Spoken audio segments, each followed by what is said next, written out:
Desgraciadamente, con un poco de retraso con lo que es nuestra costumbre, vamos a dar comienzo a la sesión académica que consiste en la presentación de una conferencia que dará el ilustrísimo señor don Duarte Nuno Vieira, presidente de la Academia Nacional de Medicina de Portugal. El título será Medicina Forense y Acción Humanitaria. El conferenciante será presentado por el ilustrísimo señor don Joaquín Lucena Romero, académico de esta Real Academia. Tiene la palabra don Joaquín. Con la venia del señor presidente, excelentísimo señor presidente de la Real Academia de Medicina y Cirugía de Sevilla, ilustrísimo señor doctor Carlos Ortiz Leiva, vicepresidente del Real e Ilustre Colegio Oficial de Médicos de Sevilla, señor don Otilio Fernández Romero, presidente del Colegio Oficial de Químicos del Sur, doctor Ángel Hernández Gil, presidente de la Asociación de Médicos Forenses de Andalucía y académico correspondiente de la Real Academia Nacional de Medicina, excelentísimos e ilustrísimos señores académicos numerarios, señores académicos correspondientes, señoras y señores. En primer lugar, quiero agradecer a la Junta de Gobierno de la Real Academia de Medicina y Cirugía de Sevilla el honor que me concede al permitirme realizar la presentación del ilustre conferenciante que nos acompaña esta tarde, el profesor Duarte Nuno Vieira, a quien conozco y quien me honra con su amistad desde hace muchos años. Detallar el ingente currículum vitae del profesor Vieira nos llevaría mucho tiempo, que creo es mucho mejor dedicarlo a escuchar su interesante conferencia. No obstante, voy a tratar de resumirlo para que puedan hacerse una idea, aunque sea lejana, de la categoría científica y profesional del conferenciante que nos acompaña hoy. En su actividad docente, el profesor Vieira es catedrático de Medicina Legal de la Facultad de Medicina de la Universidad de Coimbra, de la que fue decano y presidente de los consejos científico y pedagógico. Actualmente ejerce como director del Instituto de Medicina Legal y de Bioética y como profesor en la Facultad de Derecho en la misma universidad.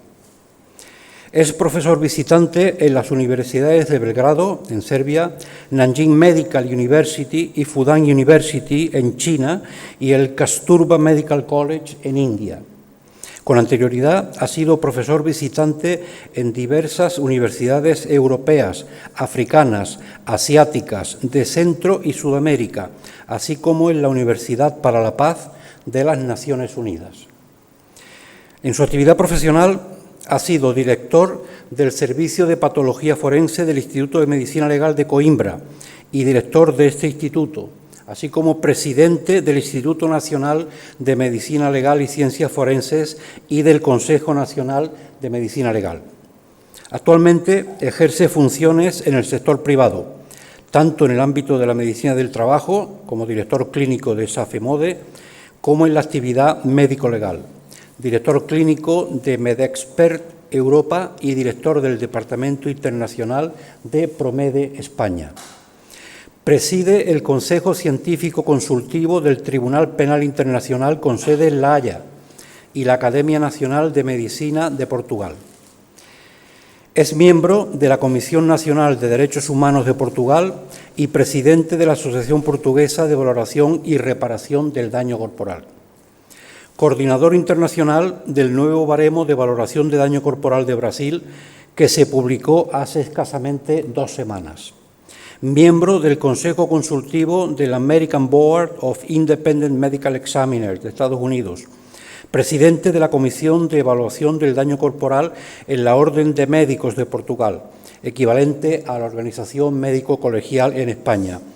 Y miembro del Ethics Advisory Board de la Federación Europea de Academias de Medicina.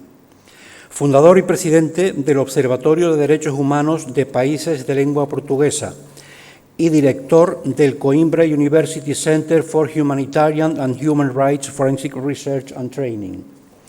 Desde el punto de vista de su pertenencia a sociedades científicas, Ha sido presidente de la International Academy of Legal Medicine, de la International Association of Forensic Sciences, del European Council of Legal Medicine, de la Mediterranean Academy of Forensic Sciences y de la World Police Medical Officers y de la Red Iberoamericana de Instituciones de Medicina Legal y Ciencias Forenses.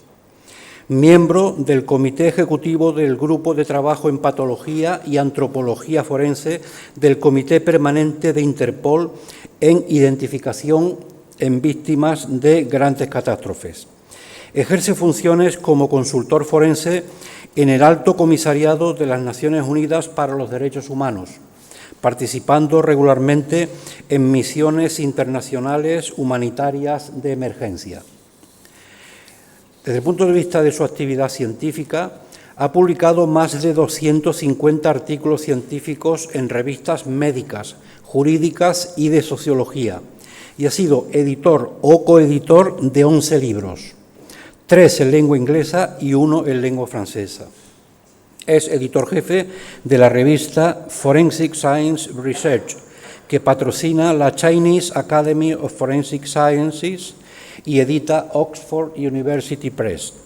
Forma parte del consejo editorial de las principales revistas internacionales de medicina legal y forense de 18 países, tanto en Europa, América, Asia, Oriente Medio y África. Ha pronunciado más de 800 conferencias fuera de Portugal, en más de 70 países de todo el mundo. Autor de 1.500 comunicaciones orales y pósters presentados en eventos científicos. Director de 16 tesis doctorales, 70 trabajos fin de máster y miembro de 150 tribunales de tesis doctorales en universidades europeas, africanas, asiáticas, Oriente Medio, Centro y Sudamérica. Desde el punto de vista de su actividad humanitaria, ha participado en más de 50 misiones internacionales promovidas por Amnistía Internacional, por la Comisión Europea, Cruz Roja Internacional y Naciones Unidas, especialmente en el ámbito de los derechos humanos en países de Europa, América Latina, Oriente Medio, África, Australasia y Asia. Ha intervenido como perito en procesos judiciales en países europeos, africanos y asiáticos. Sus principales campos de actuación pericial y de investigación son el daño corporal, la investigación y documentación de la tortura y malos tratos y la monitorización de centros de privación de libertad, la violencia de género y los sistemas y organizaciones médico-legales. En mi opinión, y no creo que me equivoque, el profesor Vieira es la persona que mejor conoce los sistemas médico-legales de todo el mundo. Por poner solo algunos ejemplos, en los últimos años participó en las misiones internacionales oficiales de investigación de la muerte del periodista Jamal Khashoggi y del editor y comentarista internacional libanés Lokman Slim, en el peritaje realizado a Julian Assange, en la investigación de la Fiscalía Nacional de Polonia en la tragedia de Smolensk, en la investigación de las fosas comunes de Tarhuna en Libia y en el mecanismo extraordinario de identificación forense de México. Desde el punto de vista de las distinciones y premios recibidos, ha sido receptor de 25 distinciones honoríficas de universidades, asociaciones científicas y academias europeas, asiáticas, africanas y del continente americano. Es doctor honoris causa por la Grigore Popa University of Medicine and Pharmacy de Iași, Rumanía. Y el próximo viernes, justo la semana próxima, el 28 de marzo, recibirá el título de doctor honoris causa por la Universidad de Santiago de Compostela, siendo su padrino el profesor Ángel Carracedo. Miembro honorario de numerosas sociedades científicas en todo el mundo, académico correspondiente de la Real Academia de Medicina de Granada, Real Academia de Medicina y Cirugía de Murcia, Academia de Medicina de Uruguay y de la Academia Nacional de Ciencias, Humanidades y Artes de Italia. En 2014, la American Academy of Forensic Sciences le entregó en Seúl la Douglas Medal Award en el Congreso de la International Association of Forensic Sciences. En 2020 fue galardonado con la Clyde Snow Human Rights Award y la Milton Halpern Award en patología forense en Los Ángeles, Estados Unidos, durante el Congreso Anual de la American Academy of Forensic Sciences. En 2023, la International Association of Forensic Sciences, de la que fue presidente, le distinguió con el Human Rights Award en el Congreso celebrado en Sydney. La conferencia que impartirá el profesor Vieira tiene como título Medicina Forense y Acción Humanitaria, a la que yo añadiría como subtítulo Un vínculo esencial en la justicia y la dignidad humana. El término acción humanitaria forense, acuñado por el Comité Internacional de la Cruz Roja, CICR, se refiere a la aplicación de la ciencia forense a las actividades humanitarias. La medicina forense desempeña un papel crucial en la acción humanitaria, especialmente en contextos de conflictos armados, desastres naturales, crisis migratorias y violaciones de derechos humanos. No es solo una herramienta de justicia, sino también un medio para la restitución de la dignidad de las víctimas y el apoyo a sus familiares. El trabajo de los médicos forenses no es solo técnico, sino profundamente ético. Cada cuerpo analizado representa una historia, una familia en espera de respuestas. La medicina forense no solo busca causas de muerte, sino que es una herramienta de memoria histórica y de reparación social. Querido Duarte Nuno, la Real Academia de Medicina y Cirugía de Sevilla, institución fundada en el año 1693, agradece profundamente el honor que nos concedes con tu presencia entre nosotros y te felicita por tu nombramiento como doctor honoris causa por la Universidad de Santiago de Compostela. He dicho.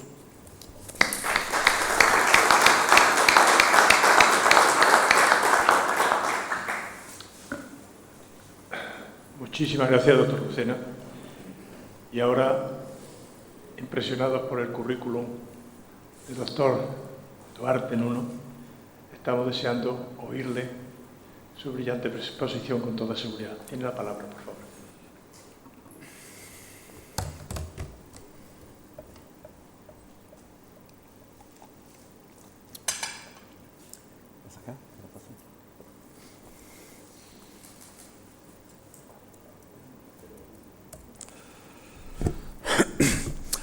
Buenas noches a todos. Un saludo a todas y a todos los académicos presentes.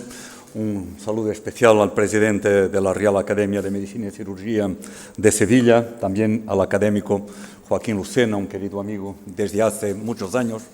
Agradezco la amable invitación. Es un placer y un honor estar acá. Yo, desgraciadamente, no hablo español. Hablo una mezcla de español y portugués, un portuñol que espero sea lo suficiente para hacerme entender, pero con la seguridad que voy a utilizar palabras que no existen ni en portugués ni en español, pero es así también que las lenguas evolucionan. Empiezo saludando también en nombre de la Academia Nacional de Medicina de Portugal. Estáis viendo una imagen del sitio en donde reunimos. Espero tener la oportunidad de recibirvos ahí en el próximo mes de septiembre, porque se está perspectivando una reunión conjunta. Y también los saludos de mi universidad, la Universidad de Coimbra, una antigua universidad que está celebrando este año 735 años de existencia. Será un placer también, cuando fueres a Portugal, si tenéis la oportunidad de pasar en Coimbra. La Universidad de Coimbra es patrimonio de UNESCO, es una universidad que merece la visita. La ciudad de Coimbra también tiene un poco menos de lluvia que Sevilla, por lo menos hoy, merece esa visita. Y es una universidad muy tradicional en Coimbra, aunque no sea obligatorio. Los alumnos les gusta mantener los trajes tradicionales, y cuando doy una clase en la Facultad de Medicina, casi 80% de los alumnos están todos de negro, con la capa hasta los pies. Se parece un poco a Harry Potter. Este es el salón de actos de la universidad, y aunque para aquellos que nunca estuvieron físicamente en la Universidad de Coimbra, solo decirles que probablemente sin saberlo ya visitaron una parte de la Universidad de Coimbra, ya visitaron por lo menos la biblioteca de la universidad, que es considerada una de las 3 más bellas bibliotecas del mundo, porque quien tiene niños o nietos y ha visto este filme, La Bella y el Monstruo, cuando danzan en la biblioteca del Palacio, en efecto, los que estáis viendo es la biblioteca de la Universidad de Coimbra. Pero bueno, no fue para hablar de Coimbra que me invitasteis, es un gusto estar acá, repito, fue para hablar un poco de medicina forense y de acción humanitaria, para hablar un poco de lo que se viene convencionando llamar acción forense humanitaria.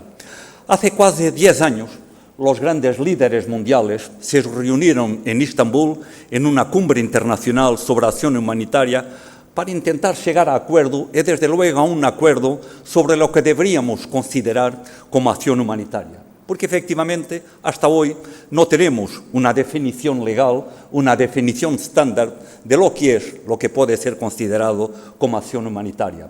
Las distintas definiciones siempre cambian en función del campo de origen. Los políticos utilizan una definición, la gente de derecho una definición distinta, los eticistas una otra definición, y no hay hasta hoy una definición estándar o legal que defina de una forma generalizada lo que es una acción humanitaria.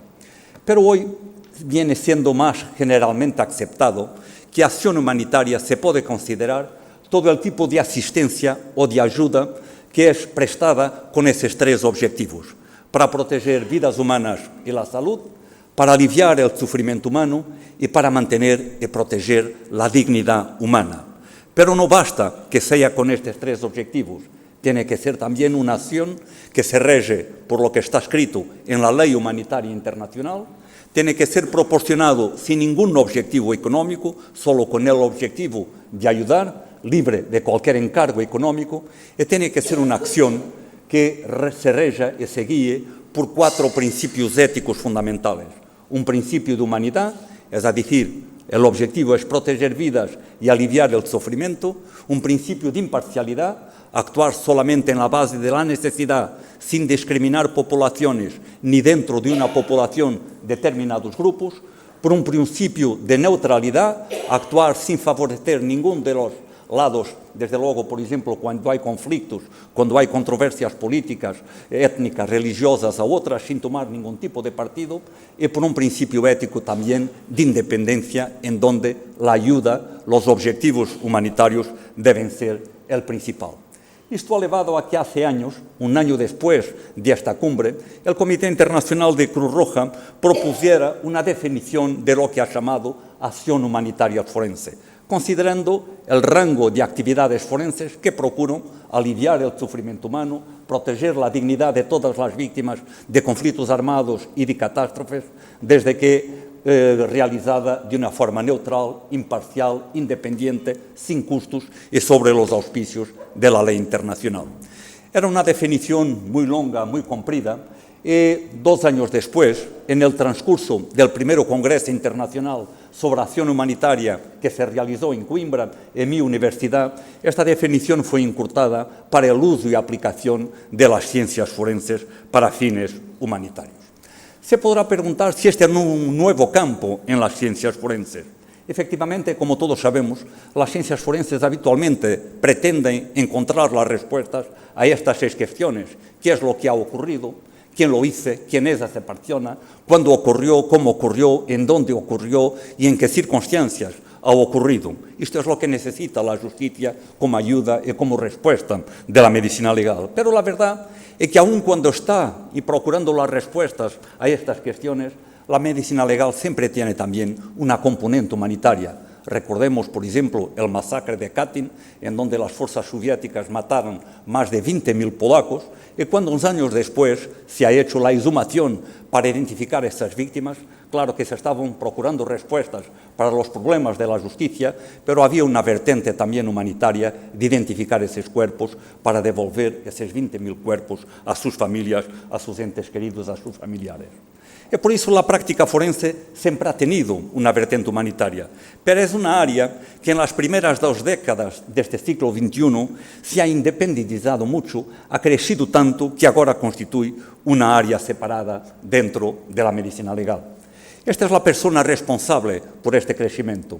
É Clyde Snow, que ha dado o nome ao Clyde Snow Award, dos melhores premios a que alguém pode ambicionar no mundo da medicina legal, e em que nos anos 80 ha sido o primeiro a empezar a utilizar a medicina legal, a antropologia forense, neste caso, para identificar as vítimas da ditadura argentina e para devolver os corpos a suas famílias.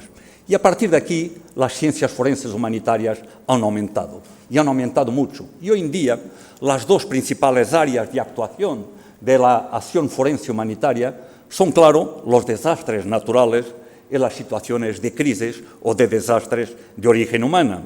Todos sabemos que o mundo em que vivemos, o planeta que habitamos, é um planeta perigoso. Terremotos, inundaciones, huracanes, todo el tipo de situaciones están ocurriendo periódicamente. Vosotros habéis sido atingidos hace poco tiempo por esa tragedia en Valencia, pero cuando nos acordamos, poco tiempo antes, lo mismo había ocurrido en Florida y un año antes Turquía había sido atingida por un terremoto terrible que ha causado más de 60.000 muertos, que ha destruido más de 2,3 millones de habitaciones y que ha puesto 14 millones de personas sin habitación durante un tiempo largo. Estos son accidentes que habitualmente ocurren en cualquier lado, a cualquier momento y sin ningún tipo de aviso previo. Pero a estos desastres naturales se adicionan los desastres, las crisis que tienen origen humana. El progreso científico y tecnológico, y sobre todo en el sector de los transportes, está siempre proporcionando desastres. Los desastres debidos a imprudencia, a negligencia humana. Nos acordamos de lo que ha ocurrido en Beirut con la explosión en el puerto. Yo estuve en Beirut una semana después y es increíble la destrucción de la ciudad y aún hoy en día no sabemos cuánta gente se ha muerto porque en esta parte de la ciudad vivía muchos indigentes de los cuales no hay registro y por lo tanto hasta hoy no sabemos exactamente cuántas víctimas ocurrieron. Tenemos también las situaciones que desde los atentados a las Torres Gemelas se han tornado casi una rutina en muchos países y tenemos infelizmente también las crisis y las guerras de origen humana que una vez más causan catástrofe y causan desastre.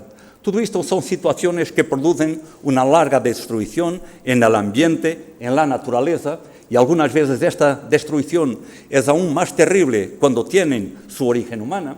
Esta es una imagen de Alepo que se ha quedado, que era una ciudad preciosa y que se ha quedado en esta situación después de la guerra, pero son situaciones que producen también y con mucha frecuencia un número impresionante de víctimas. A veces números verdaderamente increíbles. Lo que está ocurriendo, por ejemplo, en Ucrania, en donde no sabemos exactamente cuánta gente se ha muerto, porque las partes en conflicto, claro que mienten relativamente al número de víctimas, pero que sabemos que ya pasan seguramente más de 200.000 víctimas. Y yo ya estuve varias veces en Ucrania después del comienzo de la guerra, y habrá seguramente muchos problemas cuando termine para recuperar todos estos cuerpos y para identificarlos. Pero estas situaciones de desastre y de crisis, además de las víctimas mortales, son situaciones que siempre traen con ellas un incremento de la violencia, de todas las formas de violencia, sobre todo de la violencia sobre grupos más vulnerables, como las mujeres, los niños, los ancianos, sobre todo de algún tipo de violencias como la violencia sexual.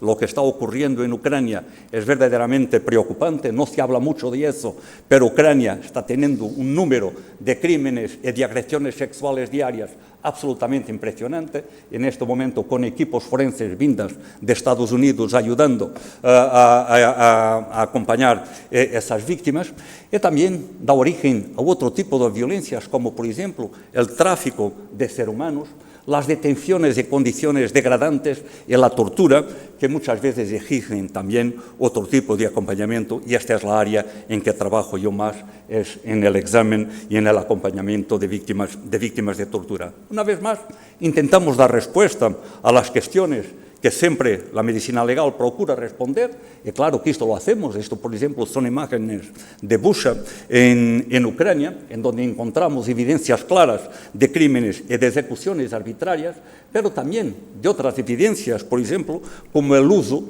de municiones que están prohibidas de acuerdo a la ley internacional, municiones explosivas que matan seguramente, o incluso pudiendo ver que algunos de los misiles fueron intencionalmente dirigidos para hospitales o para escuelas, porque son misiles programables y podemos saber en dónde van a caer, y por tanto no fue un incidente accidental, fue algo deliberado. Y por lo tanto, recoger evidencias y muestras en estas situaciones es siempre fundamental, tal como hacer un acompañamiento, porque no hay tiempo de identificar víctimas, de hacer lo que tiene que ser hecho, pero hay que saber cómo sepultarlas, cómo acondicionar esos cuerpos hasta que termine la guerra, para que más tarde se puedan recuperar e identificar. Porque todas estas situaciones son situaciones en donde la población se vuelta para nosotros. Recuperar los cuerpos, identificarlos y devolverlos a las familias tiene claro que ser hecho por todas estas razones administrativas, estadísticas, legales, pero tiene que ser hecho también por razones éticas y humanitarias. A mí me gusta mucho esta frase de William Gladstone, un antiguo primer ministro inglés del final del siglo XIX, que ha sido muy criticado en el Parlamento británico por haber gastado una enorme cantidad de dinero para recuperar y traer para Inglaterra los cuerpos de varios ciudadanos ingleses fallecidos en una de las entonces colonias del Imperio Británico.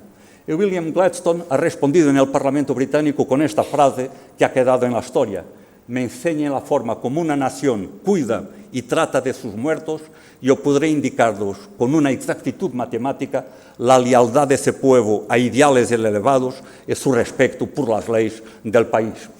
Y un amigo mío que se ha muerto desafortunadamente en un atentado en Irak, habíamos estado ahí 2 semanas antes, Sergio Vieira de Melo, de Brasil, siempre decía que la experiencia le había enseñado que los desaparecidos y los cuerpos por recuperar y por identificar siempre son el principal problema a la hora de intentar restablecer la paz en una zona que ha atravesado un periodo de conflicto armado. Es por todo esto que identificar las víctimas es fundamental. Y este es un buen ejemplo de lo que es la acción forense humanitaria. No estamos aquí buscando identificar indicios para ser utilizados al tribunal, pero estamos procurando, sí, recuperar estos cuerpos, identificarlos y devolverlos a la familia. Y la medicina legal tiene esa capacidad. La medicina legal conoce las técnicas que vamos a utilizar, sabe cómo combinar todas estas técnicas para al final llegar a una identificación precisa. Y sabe cómo actuar en los distintos contextos, porque siempre es una actuación y una intervención distinta si estamos interviniendo en un caso de terrorismo o de desastre de masa, o si estamos actuando en un caso de conflictos armados y que envolve violaciones de derechos humanos. Siempre, cuando es un ataque terrorista o un desastre de masa, hay apoyo, hay solidaridad, hay dinero, tenemos cuerpos frescos, hay una amplia cobertura. Cuando estamos tratando en situaciones que involucraron violaciones de derechos humanos, toda la situación cambia y la investigación es mucho más difícil. Pero es posible hacer cosas. Estoy aquí con mi equipo en Malí. Malí, como sabéis, atravesó un periodo de conflicto. Fueron encontradas varias fosas comunes de cadáveres. Un antiguo presidente de Malí estaba siendo juzgado en el Tribunal Penal Internacional. Sus abogados de defensa decían que no había que estarlo criticando. Por lo contrario, había que elogiarlo, porque no había dejado los cuerpos de las víctimas del conflicto a la acción de la fauna y de la naturaleza. Pero cuando fuimos a exhumar los cuerpos de esas balas, lo que encontramos fue evidencias claras de gente que había sido ejecutada, que había sido torturada y que había sido víctima de ejecuciones arbitrarias y extrajudiciales y, por tanto, de crímenes de acuerdo a la ley internacional. Claro que en todas estas situaciones lo que se espera de la medicina legal es una respuesta eficiente, competente y rápida. Pero habitualmente lo que ocurre en situaciones de catástrofe, de desastre, no es esto. Habitualmente estas son situaciones en donde interviene mucha gente, la policía, los militares, las organizaciones humanitarias, los profesionales de salud, voluntarios, etcétera, etcétera. Y habitualmente lo que ocurre es que no hay la comunicación, la cooperación y la coordinación necesaria y que es necesaria a distintos niveles, local, regional, nacional e internacional. lo que habitualmente ocurre, como salienta Cruz Roja, es esto. Habitualmente, después de un desastre, la respuesta de emergencia sigue siendo caótica y desorganizada. En muchos países y regiones siguen no estando preparados para intervenir en estas situaciones. La situación aún así ha cambiado y ha mejorado mucho en las últimas 2 décadas. Hoy todos los países, desde luego en Europa, tienen las equipes de DVI, de Disaster Victim Identification. Hoy tenemos manuales y reglas que nos indican cómo organizamos y cómo procedemos en todo esto. Tenemos bien establecido cómo vamos a organizar todo en el terreno y cómo vamos a establecer todas las líneas de actuación. Y para todo esto ha contribuido mucho, hace 20 años, la tragedia que ha ocurrido en Asia. Como sabéis, la tragedia que ha afectado sobre todo Tailandia, una tragedia que la gente se ha olvidado, pero que ha causado más muertos que la bomba de Hiroshima. Más de 260.000 personas murieron con el tsunami en Tailandia. Y fue aquí que aprendemos, fue aquí que vimos que era necesario tener equipos organizados y estándares internacionales. Por ejemplo, Portugal ha tenido víctimas. Nuestro equipo ha estado en Capri y trabajamos conjuntamente con el equipo de Canadá y de Chile. Nunca habíamos trabajado juntos, no nos conocíamos, pero trabajamos bastante bien porque habíamos aprendido de los mismos manuales, teníamos la misma organización, sabíamos cómo estructurar las cosas. En muchos otros sitios, al desastre natural, ocurrió otro desastre con la actuación porque la gente no conocía las reglas internacionales, no ha seguido esos protocolos y ha sido una enorme complicación. Porque, por ejemplo, hay que saber qué métodos vamos a elegir para hacer las identificaciones, que tienen que ser confiables, que tienen que tener sustento científico, que tienen que ser aplicables en las condiciones locales y que tienen que ser implementables en un tiempo razonable. Y por eso tenemos que saber cómo vamos, qué métodos secundarios vamos a elegir, qué métodos científicos vamos a elegir, porque si no se cometen errores. Por ejemplo, en Tailandia se han cometido muchos errores iniciales en la identificación, porque se ha empezado por una identificación visual en muchas zonas, haciendo fotos de los cuerpos y poniendo las fotos para las familias bien identificar las caras. Pero todos sabemos que la expresión facial cambia mucho después de la muerte y que esto puede dar origen a muchas confusiones. Estáis viendo aquí una imagen de alguien en la autopsia. Toda la gente sabe quién es, todos la conocen, no están identificando, pero es una persona que todos conocemos. Solo para mostraros cómo una cosa es las facciones faciales cuando la persona está viva y cómo todo cambia después de la muerte. Este es Marilyn Monroe. Nada diría, mirando esta fase en la mesa de autopsias, de quién se trata, porque todo cambia. Y entonces, identificaciones solamente por la expresión facial pueden dar origen a muchos errores. Y fue a partir de aquí que se establecieron reglas, que se vio que es necesario asociar criterios, pero que aún así se siguen cometiendo errores. Hace tiempo se cayó un avión en Cuba y la primera cosa que las autoridades cubanas hicieron fue sacar de todos los cuerpos los respectivos documentos para que nada lo robara, pero crearon una enorme complicación porque con los documentos individuales la identificación tenía desde luego una gran orientación. Hace unos años cayó un avión de las líneas aéreas Lauda en Tailandia. Como no se ha isolado el terreno, ha habido un asalto y un robo generalizado de todo y se han perdido muchos bienes y objetos personales que permitirían una rápida identificación. Por ejemplo, en Tailandia identificamos muchas víctimas precisamente a partir de los objetos personales que estaban aún agarrados a los cuerpos, o de otros aspectos, como por ejemplo los tatuajes. Este es un ciudadano portugués identificado por el equipo de Suiza que trabajó también ahí y que tenía un conjunto de tatuajes que permitió muy fácilmente y muy sencillamente la identificación. Vos recuerdo que hace unos años tuvimos una tragedia en Portugal en donde se murió mucha gente, una puente sobre el río Duero colapsó, se murieron más de 60 personas. Muchos cuerpos 2 días después aparecieron en las cuestas de Galicia. Me mandaron para Galicia, entonces yo presidía el Instituto Nacional, y lo que hacíamos era fotografar los objetos personales, mandarlos por email para las familias que estaban con las policías en la zona en donde había sido la queda del puente, e inmediatamente se hizo una identificación muy rápida, después confirmada por genética, pero que así nos permitió andar mucho más rápido y estar absolutamente seguros de lo que habíamos hecho. Esto significa, por tanto, que la acción forense humanitaria está teniendo un reconocimiento creciente, pero un reconocimiento creciente significa también solicitaciones crecientes y significa expectativas crecientes. Y por lo tanto tenemos que pensar qué vamos a hacer para fortalecer la acción forense humanitaria, cómo vamos a prepararnos para el futuro. Bueno, el futuro no podremos adivinar cuál es, porque estamos viendo muchos fenómenos nuevos que no imaginábamos hace unos años atrás. El fenómeno migratorio, por ejemplo, que también afecta a España, pero afecta muchos países mediterráneos. Italia, sobre todo, y Grecia tienen un enorme problema.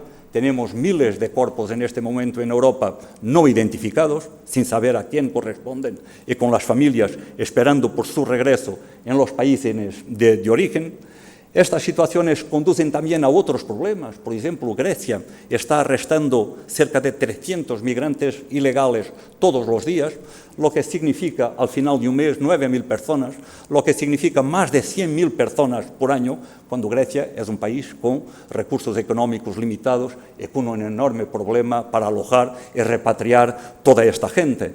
Gente que después va también a hacer alegaciones, porque han descubierto que si consiguieran demostrar que estaban siendo perseguidos políticamente o torturados, el asilo y el proceso de asilo es mucho más rápido, y claro, muchas veces van a presentar alegaciones con cicatrices, con secuelas de otros tipos de cosas, de accidentes, etcétera, diciendo que son de tortura, y una vez más, las pericias médico-legales son fundamentales para ver si lo que la persona está alegando corresponde a la realidad o no. Pero como también muchos migrantes clandestinos aprendieron que si tienen niños pequeños, el proceso de asilo es también mucho más rápido y mucho más célere.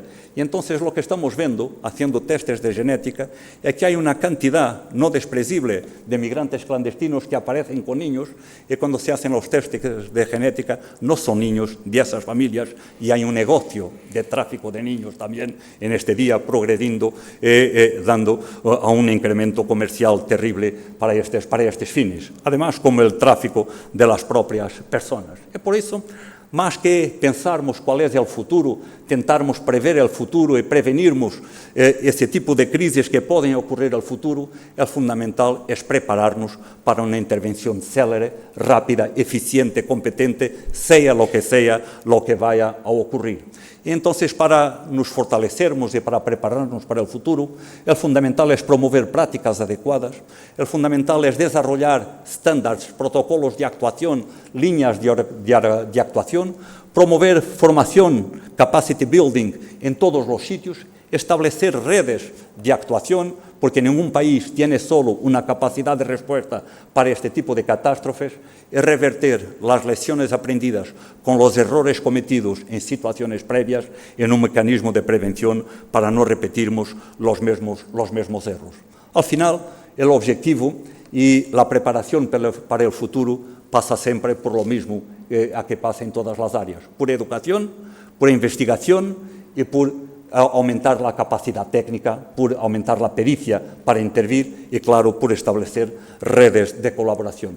Es por eso que es fundamental que en las facultades de medicina, en las escuelas de la salud, se haya hoy más enseñanza en este nivel, que no se siga enseñando la medicina legal que se enseñaba en mi tiempo, los señales de asfixia mecánica, cómo se hace la autopsia de un afogado, de cosas que un médico, en la mayoría de los casos, nunca va a utilizar, pero que se enseñe el futuro médico generalista de cómo actúa en estas situaciones, que puede contribuir independientemente de su especialidad, cómo en un servicio de urgencia se identifica un vestigio y no se destruye un vestigio, cómo se identifica una víctima de violencia doméstica, de abuso en niños, de abuso en ancianos, cómo se orienta. Es eso que es necesario enseñar hoy en día, y es por eso que es fundamental que la medicina legal siga siendo enseñada en las facultades de medicina, pero en un cambio y en una perspectiva bastante distinta de la que ocurría en el pasado. Así como es fundamental aumentar la formación de posgrado, enseñar todo el tipo de profesionales,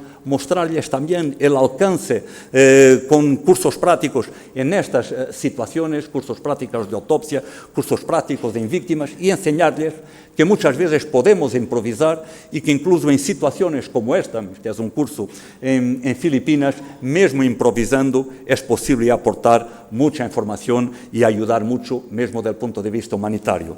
Y también aumentar el abordaje de las ciencias humanitarias en todo el tipo de eventos científicos. Las principales revistas científicas internacionales han empezado a dedicar números específicos a la acción humanitaria forense. Surgieron en un pasado reciente los primeros libros internacionales sobre acción humanitaria forense. Surgieron también los primeros congresos. El primero había sido lo que realizamos en Coimbra en 2019, pero ya se hizo otro sobre acción humanitaria en Panamá.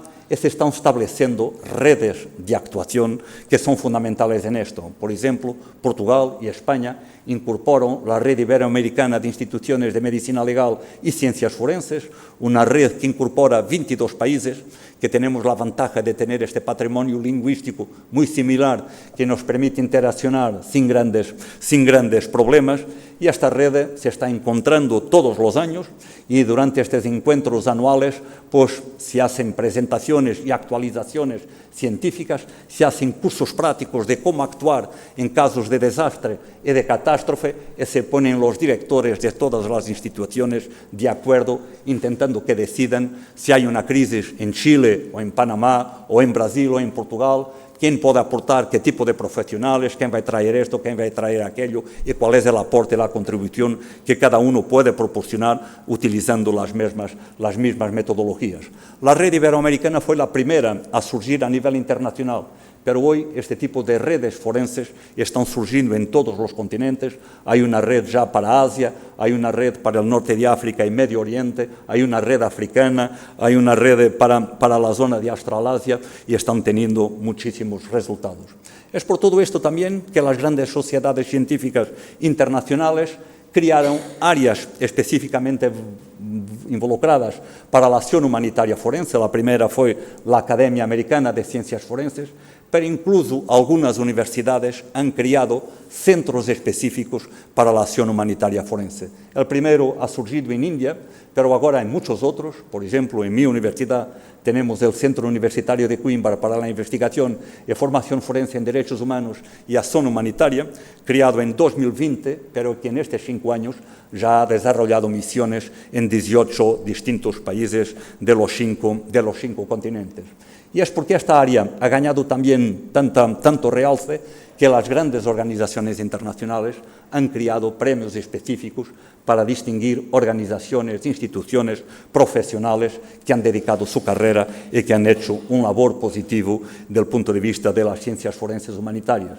La International Association of Forensic Sciences tiene el EIFS Human Rights Award, y por ejemplo la Academia Americana tiene el Clyde Snow Award en homenaje al doctor Clyde Snow. Y hoy todas las grandes organizaciones internacionales tienen un grupo internacional de expertos, este es el grupo de Cruz Roja, preparado precisamente para dar apoyo humanitario forense siempre que hay una catástrofe, siempre que hay una situación que lo exige. Así como, por ejemplo, las grandes organizaciones como la Corte Penal Internacional ha creado un consejo científico precisamente para dar apoyo e información siempre que se confronta con casos involucrando violaciones de derechos humanos. Y termino con una frase del presidente Mandela, que decía que negar a la gente sus derechos humanos es negar su propia humanidad. Esta es una área, la área de los derechos humanos, en donde hay mucho por hacer, pero yo siempre digo que el fundamental es insistir, persistir, resistir y nunca desistir. Sobre todo el fundamental es nunca desistir, y por lo tanto yo terminaría diciendo que estamos hoy mucho mejor de lo que estábamos hace 20 años y espero yo mucho peor de lo que estaremos dentro de 20 años. Una cosa es cierta, las catástrofes naturales seguirán creciendo, son cada vez más una realidad.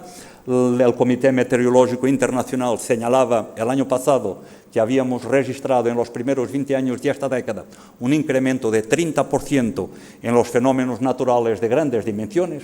Hay quien diga que es fruto de las alteraciones climatéricas, hay quien diga que es apenas una coincidencia y que no se puede hacer este tipo de afirmaciones, pero tenemos que estar preparados para ellas y la preparación se hace, y repito, capacitando los profesionales que pueden intervenir. Muchas gracias por vuestra atención, que fue un honor estar acá.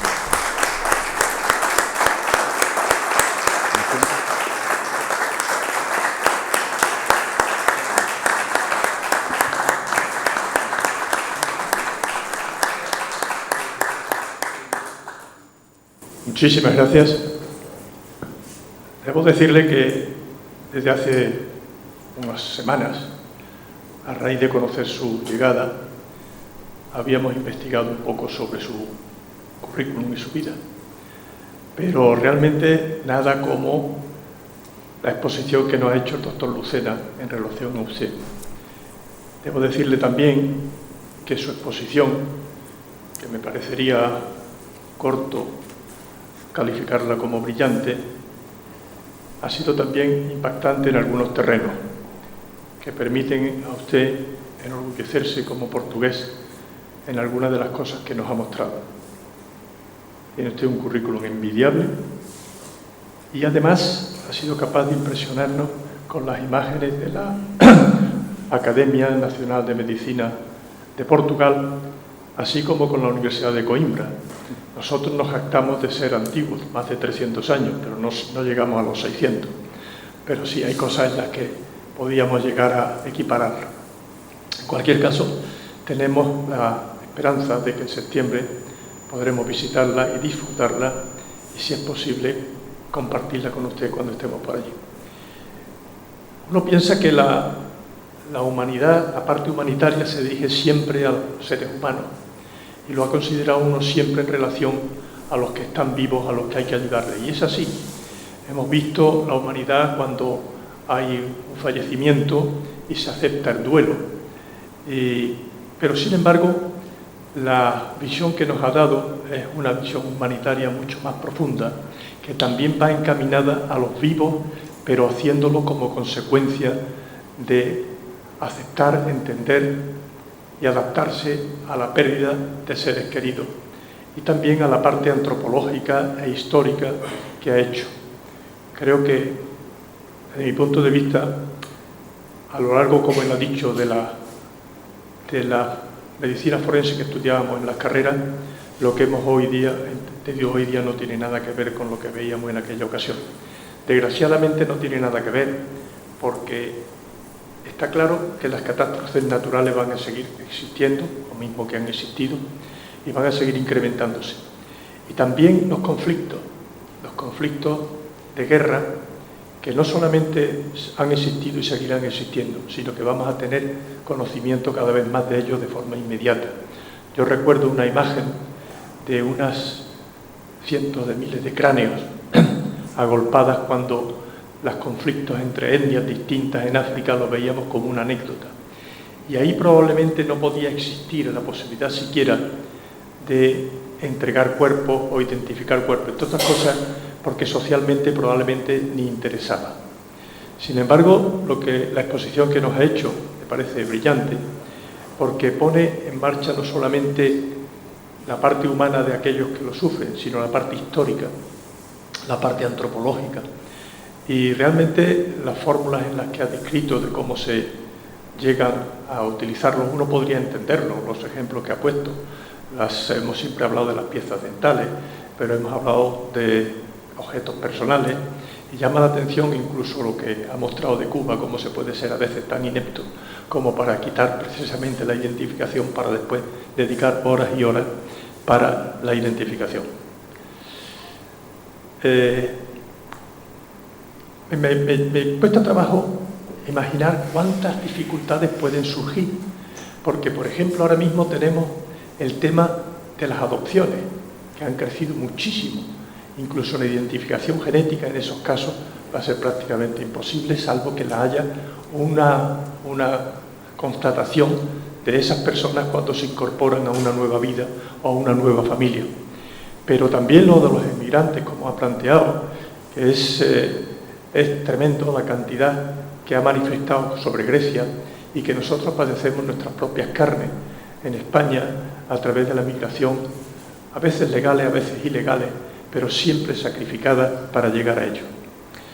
Yo no me voy a extender más porque sería imposible que añadiese algo a la brillantez de su exposición, pero sí tengo que constatarle que es usted una persona tremendamente querida, y lo he notado a través de momentos en los que me he movido y he coincidido con personas que le conocen, y recientemente ha habido una persona que me ha dicho qué pena no poder asistir a la reunión y hablar con una persona a la que quiero tanto. Y yo dije, pues no te preocupes, yo le llevo un mensaje porque lo voy a ver mañana. Y bueno, pues creo que su mensaje le dije que debería dárselo ella personalmente. Muchas gracias, señor presidente, porque me da la oportunidad de poder decirle personalmente a mi amigo Duarte Nuno Vieira cuánto lo aprecio, cuánto lo admiro y la satisfacción tan grande que me produce que esté en la Real Academia de Sevilla y entre mis amigos sevillanos y andaluces. Me habría gustado mucho estar contigo, Duarte.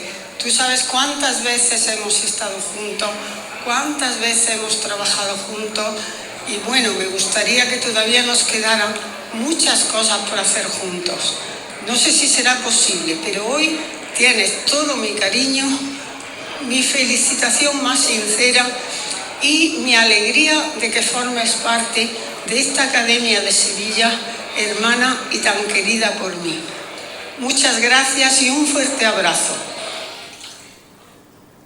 Sé que reconoce a la persona y debo decirle que antes de hacer la grabación tuvimos que repetirla porque se le quebraba la voz hablando de los recuerdos. Esta persona es la doctora Castellano y coincidimos en Madrid recientemente y me contó su enfermedad avanzada y las dificultades que está teniendo, pero realmente manifestó la gran satisfacción que tenía al recordarle y las ganas que tenía de haber podido estar con nosotros. Creo que es, desde el punto de vista de lo que puede ser sensibilidad y humanismo entre personas, una muestra que creo que resume un poco lo que hemos vivido esta tarde aquí. No añadiré nada más y muchísimas gracias por su atención y muchísimas gracias, profesor, por la brillantez con la que nos ha ilustrado. Gracias a todos, señores. Queda clausurado el acto.